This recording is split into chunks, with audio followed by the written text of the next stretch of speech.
Gareth Hughes. Kia ora, Mr. Speaker. My question is to the Minister of Conservation and asks, does he agree with the statement given on behalf of the Minister of Energy and Resources that, quote, there has not been a single observation of a Maui's dolphin in the block offer area?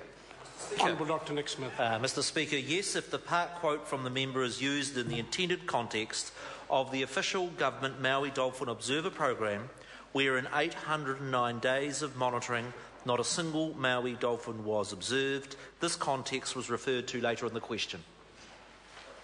Supplementary question, Gareth Hughes. Is the reason the Minister incorrectly told the House there'd been no sightings when in fact there are 10 listed on the Department of Conservation database is because he's trying to downplay the fact his government is exposing the Maui's dolphins to new risks? Honourable Dr Nick Smith. Mr. Speaker, the sightings historically are difficult to locate accurately. They go back to 1970. GPS did not exist then, so it's quite difficult to determine exactly where they were. Of course, we can't differentiate from such sightings as to whether they're Maui or whether they are Hector's dolphins. I'd also point out in 40 years of the oil and gas industry, there has not been a single incident that has caused any harm to any Maui's dolphin. Supplementary question, Gareth Hughes. Did the Minister recently extend the Maui's Dolphin Sanctuary on the basis of 5 confirmed sightings, including with GPS locations? And if so, did he warn against seismic testing into 56% of his expanded sanctuary area?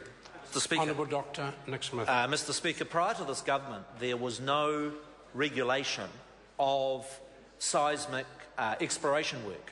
With the exclusive economic environmental effects legislation, that has enabled the government for the first time to have compulsory regulation of those that are doing seismic survey work to ensure that there is no harm to marine mammals.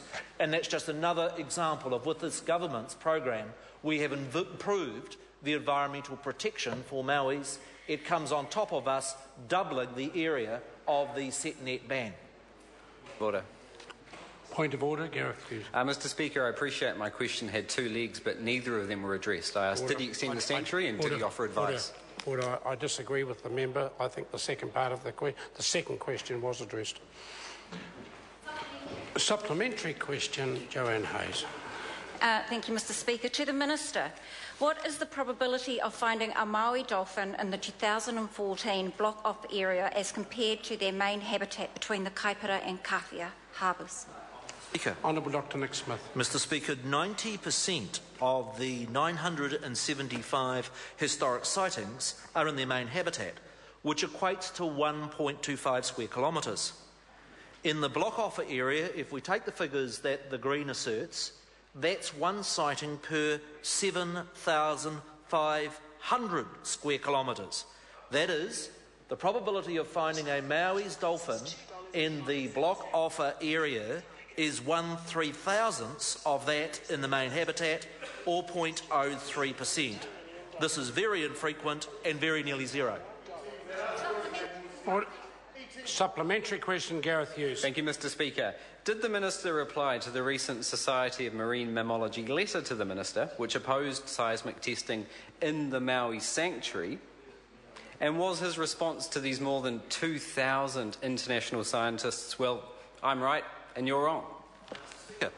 Honourable Dr Nick Smith. Mr. Speaker, I'd be happy to invite any of those 2,000 marine scientists who met in Europe to come and see what the government has done to protect our Maui's dolphin, to see the internationally recognised regulations for seismic testing, and to observe the fact that the government has doubled the area of the set net ban.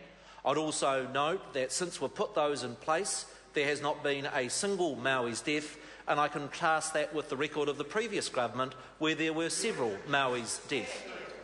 Supplementary. No, a supplementary question, Joanne Hayes. Thank you, Mr. Speaker.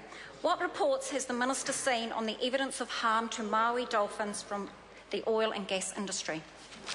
Honourable Dr Nick Smith. Mr. Speaker, I've seen a very strong statement saying that Maui's dolphin are not posed any threat by the oil and gas industry. Albeit I also see another statement from a member of the same party who's saying that he does not share that view, that being Wayne Coffey. But I'd also point out that that is just one of many areas where members opposite have contradictory views on natural resource issues. Supplementary question, Gareth Hughes. Well, following on from that, has the Minister read his own assessment of the threats to Māui's dolphins, which clearly lists seismic testing as a threat, saying it is an impact likely to affect population trends in the next 5 years? And will the Minister therefore be following the example of California, which, to protect the non-endangered harper porpoise, has banned seismic testing in that area to protect our critically endangered Māui's dolphin, of which there are only 55 left on the planet? Honourable Dr Nick Smith, either of those questions. Mr Speaker, the Māui's Dolphin Threat Management Plan identified that 95% of the risk to the Māui's dolphin was from fishing, that less than 1% of the risk was represented from the oil and gas industry, and that, for instance, boats was more than 1% of the risk. That is, if the member wants to be consistent and to say that he wants to take a zero-risk approach, then he should ban all boat movements on the west coast of the North Island because they pose a greater risk than the oil and gas industry. Question number 11, Carol Beaumont. Thank you, Mr Speaker.